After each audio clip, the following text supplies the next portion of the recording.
Welcome students, good morning, सुप्रभात। बच्चों, आज हमें अपनी नई कविता पढ़नी है। नाव बनाओ नाव बनाओ। ठीक है, तो इस कविता को पढ़ते हैं। नाव बनाओ भैया मेरे जल्दी आओ।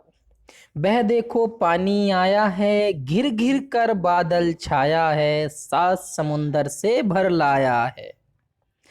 तुम रस का सागर भर लाओ भैया मेरे जल्दी आओ। पानी सचमुच खूब पड़ेगा, लंबी चौड़ी गली भरेगी, लाकर घर में नदी धरेगा, ऐसे में तुम भी लहराओ भैया मेरे जल्दी आओ। गुल्लक भारी अपनी खोलो, हल्की मेरी नहीं टटोलो, पैसे नए नए ही रोलो। क्या कह रहे हैं अपने भाई से? गुल्लक भारी अपनी खोलो, हल्की मेरी नहीं टटोलो, पैसे नए नए ही रोलो, यानी अपने पास से ही निकालो। ठीक है, ये है इसमें। आगे पढ़ते हैं।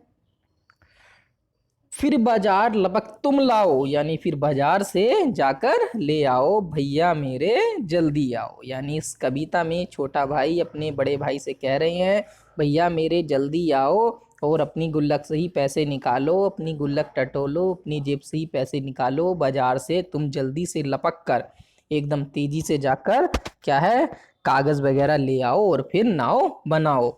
ले आओ कागज चमकीला, लाल हरा या नीला पीला, रंग बिरंगा खूब रंगीला। कैसा लाना है? ले आओ कागज चमकीला, लाल हरा या नीला पीला, रंग बिरंगा खूब रंगीला, कैंची चुटकी हाथ चलाओ भैया मेरे जल्दी आओ।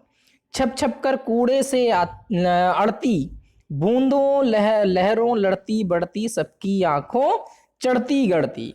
नाव तेरा मुझको हर्षाओ, नाव तैरा मुझको हर्षाओ भैया मेरे जल्दी आओ। यानी नाव तैराकर पानी में मुझको खुश करो भैया मेरे जल्दी आओ, और पानी में नाव तैराओ। क्या कहते मेरे क्या बस का? तो बड़े भैया क्या है, बहाना कर रहे हैं। क्या कहते मेरे क्या बस का?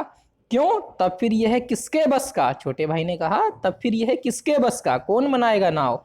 खोट सभी है, खोट सभी है बस आलस का। क्या कहा कि खोट जो है, आप जो है बहाना कर रहे हो, आलस दिखा रहे हो, आप नाव नहीं बनाना चाह रहे हो मेरे लिए, आलस कर रहे हो, आपको आती है बनानी। आलस छोड़ो सब कर पाओ, आलस छोड़ो सब कर जाओगे भैया मेरे जल्दी आओ और नाव बनाओ। ठीक है, तो ये पूरी कविता स्टूडेंट्स आप याद करेंगे, याद करके और इसका सुलेख अपनी नोटबुक में आपको इस कविता का लिखना है, इस पोएम का।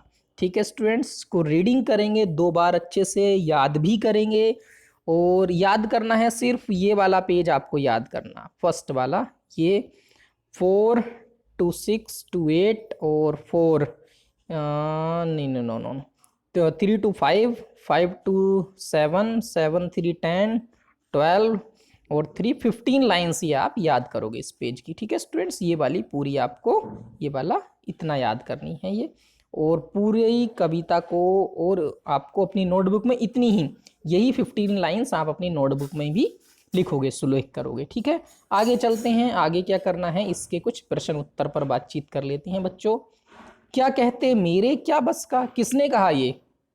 बड़ा भाई कह रहा है ना, क्या कहते हो मेरे क्या बस का? छोटा भाई कह रहा है, बड़े भाई से कह रहे हैं छोटे भाई कि तुम बहाना कर रहे हो, आलस कर रहे हो। भैया ने क्या बहाना किया, क्यों? बताओ यहाँ पर भैया ने क्या बहाना किया। आप यहाँ पर लिख दोगे, भैया ने बहाना किया कि मुझे नाव बनानी नहीं आती है।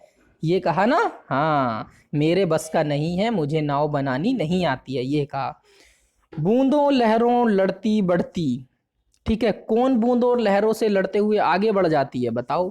तो नाव बूंदों और लहरों से लड़ते हुए आगे बढ़ जाती है, बढ़ रही है, ये आप लिख लोगे आंसर। ठीक है, नाव बूंदों और लहरों से लड़ते हुए आगे बढ़ जाती है या बढ़ रही है, ये लिख लोगे। और पहले वाले में यहाँ क्या लिखोगे? भैया ने बहाना किया कि मेरे बस का नाव बनाना नहीं है। फिर देखो, गुल्लक भारी अपनी खोलो, ठीक है, किसकी गुल्लक भारी है, किसकी गुल्लक हल्की है, ये लिखना है। गुल्लक भारी किसकी है? बड़े भाई की। भैया की गुल्लक क्या है? भारी है। भैया की गुल्लक भैया की भारी है। और किसकी हल्की है? छोटे भाई की गुल्लक हल्की है। ठीक है, तो यहाँ पर आप यहाँ लिखोगे। इतना काम आपको ये अपनी नोटबुक में ये भी करना है। Okay, good bye students. आप जो है सुलेख भी करेंगे और स्टार्टिंग की 15 लाइंस याद भी करेंगे और स्टार्टिंग की 15 लाइंस अपनी नोटबुक में सुलेख भी करेंगे और ये वाले प्रश्न कविता से जो हमने आपको समझाए हैं का खा गा अपनी नोटबुक में अच्छे से लिखेंगे। Okay, good bye students.